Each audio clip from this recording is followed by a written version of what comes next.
Hi, welcome to the Hope Project. My name is DJ Jenkins. I'm a licensed realtor in DC, Maryland, and an associate broker in Virginia. And here's my colleague, Jason Williams. Hey, I'm Jason Mr. Results Williams, aka the Dabba Rabba Realtor. I am licensed in Virginia and DC, and we are here to answer any questions, and this is the Hope Project.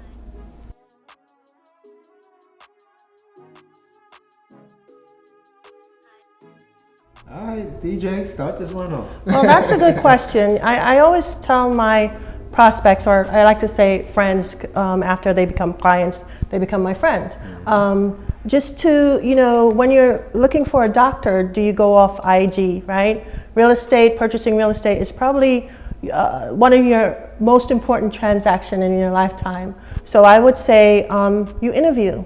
You interview the realtor to talk about what you're looking for, and you go with your gut. The realtor that's in tune with you, the realtor that has knowledge, the realtor that sets expectations with you, saying, hey, Brian, this is what we're going to do. I'm going to show you these many houses. I'm going to introduce you to these many lenders, and a realtor that could slow it down and have the right consultation with you.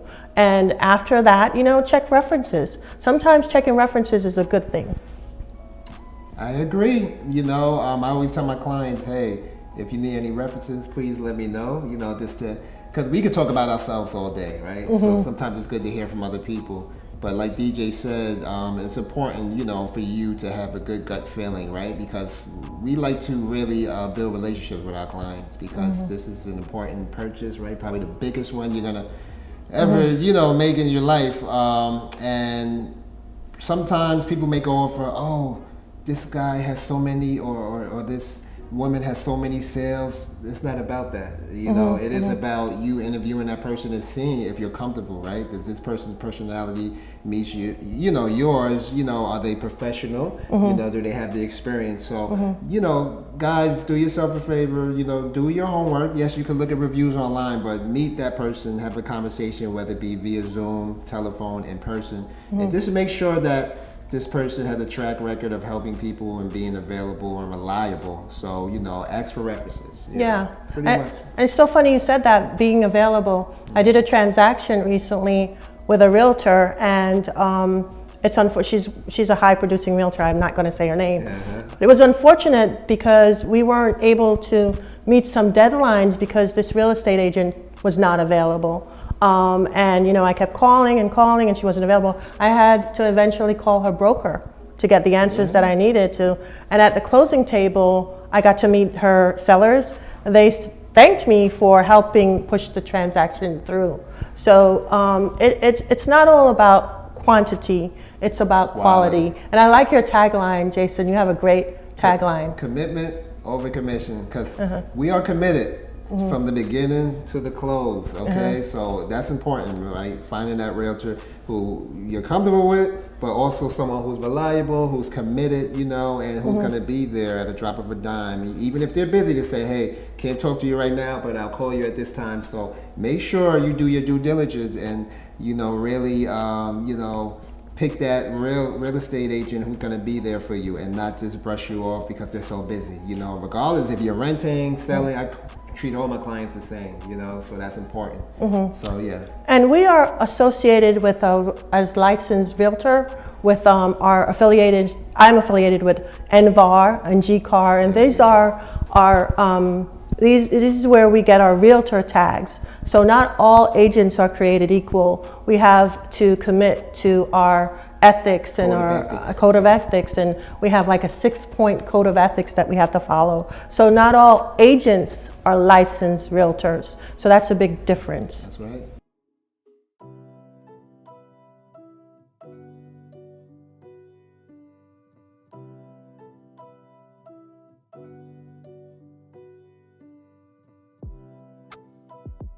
Oh, well, someone that's going to work with us. It's a team effort.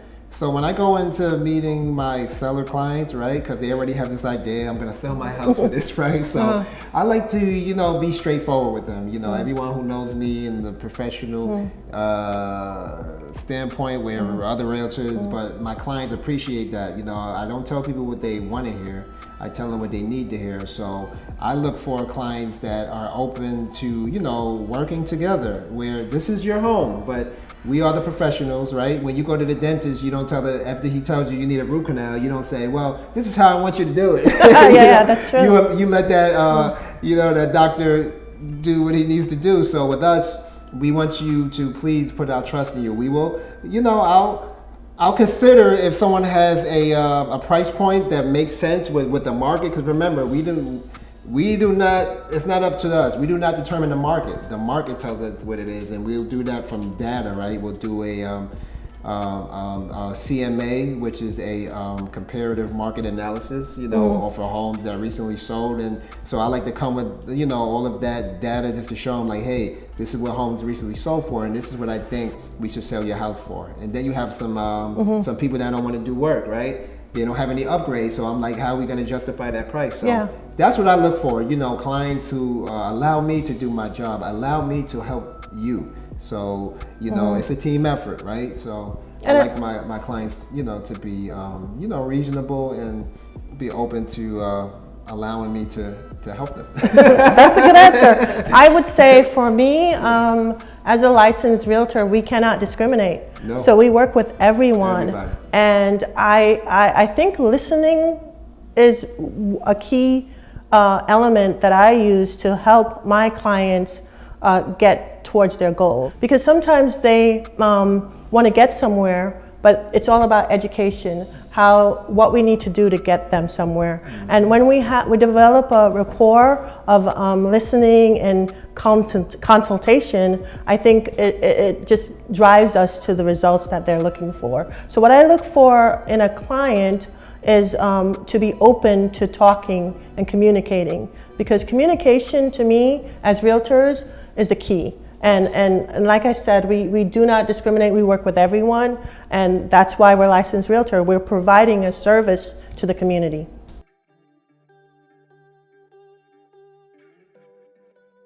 Don't be discouraged, because sometimes, and that actually goes into, talking about making sure you have the right realtor and loan officer on your side. Sometimes, if it's all about the numbers, you may purchase, if you didn't know and you weren't educated, you may have purchased not a great deal. And you may have had somebody representing you that really wasn't looking out for your best interest. They were looking at just making that money. So you want to make sure, that you are more educated, right? You answer the right questions. But there's opportunities out there. If you're renting in this market now, the rent has increased 25%, almost 30%. So when we talk to renters, we say, hey, how much are you paying? If you're paying over $2,000 a month, $2,500 sometimes. We probably could get you a mortgage, and some people don't know what they could afford. So, our main thing that I would say to someone who may have lost a home, had a first, a bad experience, don't give up. Just make sure that you ask the right questions again, and make sure that you have the right people by your side to make sure that they educate you with the process, and so we could get you in, a great deal, and a home that's gonna actually make you money in the future, right? Be a good investment for you. Yeah, and just to add to that, I think if you were disappointed before and if you lost your home and you want to get back into the buying pool, take stock of where you are, take stock of your finances, reach out to us. We just don't want to, turn you away. We want to put you in a better position. So maybe you have to clear up your credit, and in the next year, you'll be okay. So what I like to do is have that consultation with you, and to say, hey, maybe you're not ready now, but that doesn't mean you're not ever going to be ready, you know? So we have great vendors and resources that we work with that would, you know, head you or point you into the right direction towards home ownership if that's what your goal is. So if your goal is to get back into the buying pool and you don't know how, the first thing you have to do is take stock of where you are and what you need to do to get to what you want to have happen. And that first step is getting with a realtor, Yes. doing that buyer consultation, because it's funny, I had someone who was renting and I converted them to a buyer. This person didn't think they could afford it. And once she sat down with me, and then I got her with the loan officer, and we really worked the numbers. And believe it or not, this was last year, seller's market. Yeah. Wind up getting this buyer closing costs paid. Well, that's because you're good. So you see, and also I believe in things happening for a reason. Like I don't believe in luck, blessings. That was a blessing, right? I met this person for a reason, right? Got him in a rental. That particular rental, you know, the family was military, they had to move back, so this person had to move out of the place, only been in there a couple of months, and I was like, man, I don't want you to go through that again. And the way we could, you know, prevent that from happening is, let's see if we could get you to own your own home. Yeah. And you don't have to worry about moving, because a military family, typically they will have a clause in there that allows them to come back, you know, if they get assignments. So she listened, and you know, we went through making sure with finances, you know, the loan officer really showed that she could do it. So the key is people don't know what they don't know. They don't know. So because people think they have to come to the table with 20% down, 5% down. If I told a buyer the other day that she qualified for a special platform that VHDA had, where she could get 2% grant. So she only had to come to the table with 1%. And she was like, wait a second, I wish a realtor or a lender told me about that before.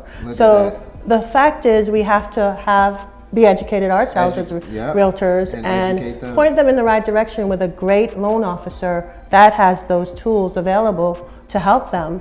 There are so many opportunities today for first-time home buyers and for buyers in general to get back into the buyer's pool.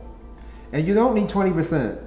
A lot of people, you know, like you have the first-time home buyer program, the DC, you have the Open Door, the NACA, and the HPAC. HPAC, okay, so there's programs, but even if you are someone who's doing well, because let's be real, we live in the DMV, people, government contractors, they're making great money. You don't have to put 20% down. If you have good credit, you know, depending on what your credit score, you can get conventional loans for 3%. Okay, FHA 3.5, but conventional loan 3%. So again, it's all about educating you. So make sure that you just don't give up and say, oh, I had such a terrible experience. You get with the right people that will educate you. That's what we're here for, to educate you guys. So you know there's nothing but opportunities for you guys to own again. Yeah, build generational wealth. Generational wealth. When you're renting, that's what?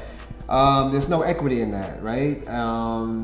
People say, oh, the interest rates went up. Well, you're paying 100% interest rate when you're renting. You're just throwing away money, okay? You're not building up equity. If you have a business you want to start, you can't take any loan out on your rental, right? If you have enough equity in your home, you actually can take out money and start that business that you've been. And right now, we're in an inflationary period in the United States history. So I think inflation's at almost 9%. So the best thing to hedge against the dollar is equity in a home, you know? And that's why you see hedge fund people, or what do you call it, investors, are gearing towards real estate right now.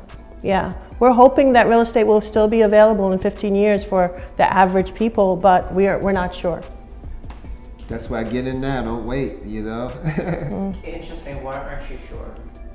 We're not sure because right now the inventory on the market is year over year decreasing. And sometimes we see the increase in inventory, but builders are not building at a higher rate like they used to before.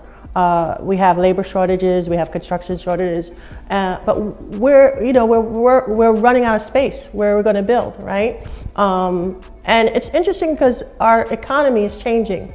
You know, our economy now, we're figuring out that people don't have to be in the office sometimes to work. You know, people are now going towards going away from the city or going into their homes and doing a Zoom call. Technology has brought people not closer together but farther apart, you know.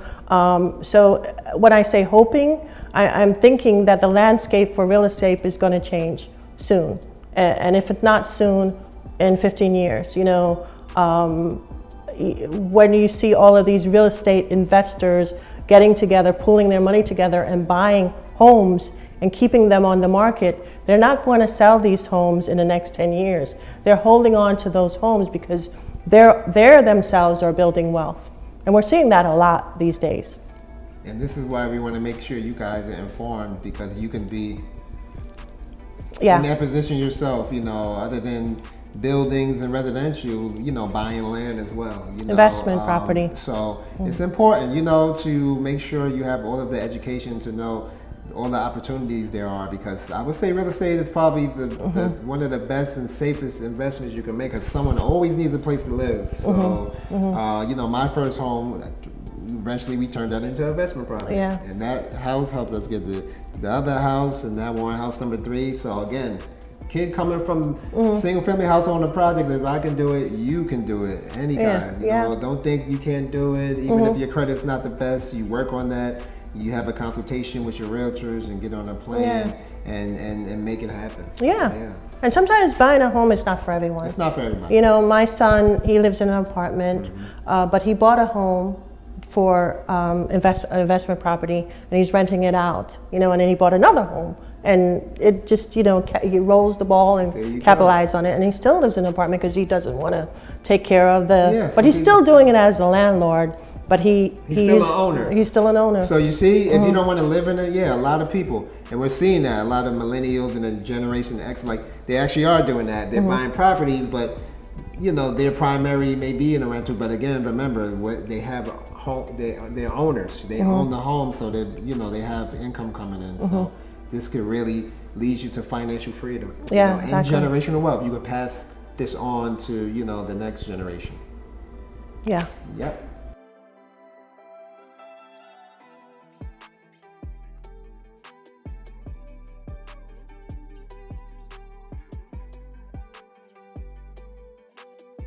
Ownership.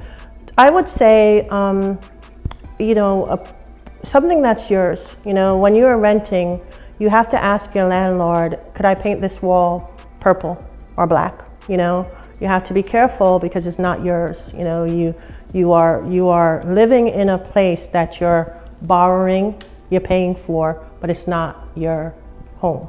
Okay? So one perk would be home ownership, the fact that it's yours. No one can take it away from you unless you don't pay the mortgage, right? But let's consider this. Your rent is $2,000 a month times 12. That's $24,000 that you gave away to someone, for someone to be wealthy. You know, you're not taking that portion of savings for yourself. That to me is doing yourself a disservice. Yeah, in my opinion.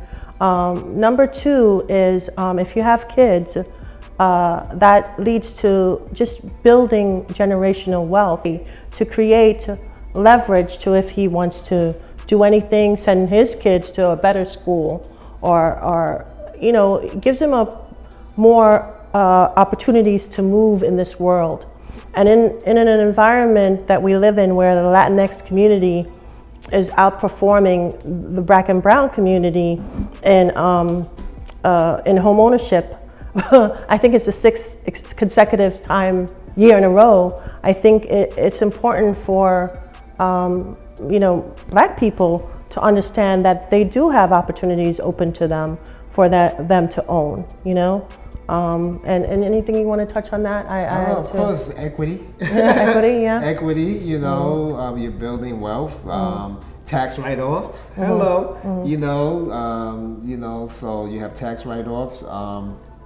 And depending on, like, I know the house that we just bought, we have 1/3 of an acre, so that's land. So not only is the actual building, but land, we can build on that. Extensions to the home, or you wanted to start your own garden there, right? Because one thing the pandemic has shown us, where there's food shortages, if you know, you can grow your own food. You know, I'm thinking about putting one of those little nice gazebo out there. little houses there. You know, Yeah, but greenhouse, you right? know, yeah, but land. You know, because like DJ said, they're not building. You know, land is not being built. You know, it's like it's either there or it's not there. You know, Yeah, but the environment is actually eroding. You know, certain parts in the region, but yeah, so. Well, are we missing anything? No, it's like, again, we could go on forever, but it's, like I said, it's up to the individual. But if for me, a place to call my own, you know, Roy Rogers said, he had a statement, and I might be misquoting him. It was like, there's no better thing to have as an American than a home ownership, you know? A place to call your own, a place where you can grow wealth, a place where you have that freedom, and you know, no one can come in your home and say, hey, go, all right? And you can pass it on to The next generation. The next generation. Yeah. And it's not for everybody, like DJ said. So, you know, I'm sure there's tons of gurus out there that would say, oh, well, it's like, but if you think about it, like, to me, there's no argument there where it's like either you're a renter or you're a buyer. You know, if you're okay with renting, but even like DJ mentioned her son who rents, but he still owns property. He just doesn't live in it. So those properties that he owns is building him wealth. If you're renting, you're not building any wealth. You're just giving money to someone else who's building wealth off of your dollar. Yeah, and why keep your money in the bank? Your money in the bank is not maturing and giving you interest the way that it used to in the past. You know, that's why we have to hedge against inflation and have your money grow for you. And no better way to have your money grow than passive income coming in. Yep.